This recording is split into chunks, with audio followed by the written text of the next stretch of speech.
दोस्तों नमस्कार। 60 आयोग वाले में मैं बीबी मिश्रा आपका स्वागत करता हूं। कैसे हैं आप लोग? चलिए आज बात करते हैं अनुच्छेद 15 समानता, सामाजिक समानता का अधिकार। यहाँ शुरुआत होता है। यह अनुच्छेद भारत में अनुच्छेद 15 नागरिकों को नस्ल, धर्म, लिंग और जाति के आधार पर भेदभाव से सुरक्षा प्रदान करता है। ठीक है।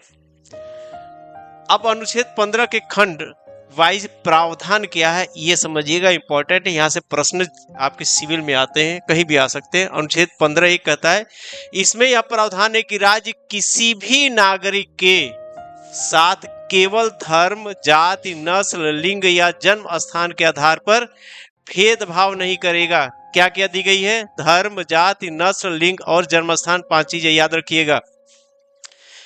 अर्थात किसी भी नागरिक को केवल धर्म, जाति, नस्ल, लिंग या जन्म स्थान के आधार पर किसी भी प्रकार की अक्षमता, दायित्व, प्रतिबंध या शर्त के अधीन नहीं किया जाएगा। ठीक है।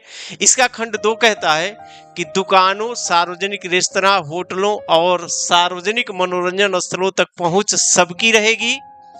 राज्य द्वारा पूर्णतः या आंशिक रूप से वित्त पोषित या व्यापक जन उपयोग के लिए अभिप्रेत कुओं, तालाबों, स्नान घाटों, राजमार्गों और सार्वजनिक रिसॉर्ट स्थलों का उपयोग सबके लिए खुला रहेगा। याद रखिएगा, सार्वजनिक स्थल जितने भी है, आपके घर के अंदर कुआं है वो आपका हो सकता है। अनुच्छेद 15(3) कहता है, राज्य महिलाओं और बच्चों के लिए कोई विशेष प्रावधान कर सकता है। यहाँ से आरक्षण का मार्ग खुलता है। याद रखना आप लोग। उदाहरण के लिए बच्चों को मुफ्त शिक्षा देना, स्थानीय परिषदों में महिलाओं के लिए सीटें आरक्षित करना इसमें शामिल है।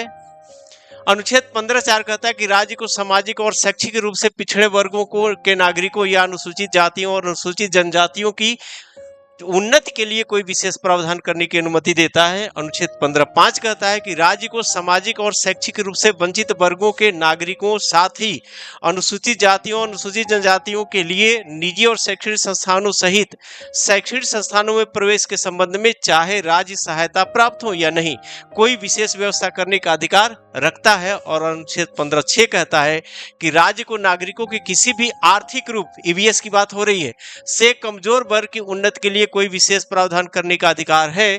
इसके अतिरिक्त राज्य को अल्पसंख्यक शैक्षणिक संस्थानों को छोड़कर निजी शैक्षणिक संस्थानों सहित शैक्षणिक संस्थानों में प्रवेश के संबंध में इन वर्गों के लिए 10% तक सीटों के आरक्षण का प्रावधान करने की अनुमति दी गई है।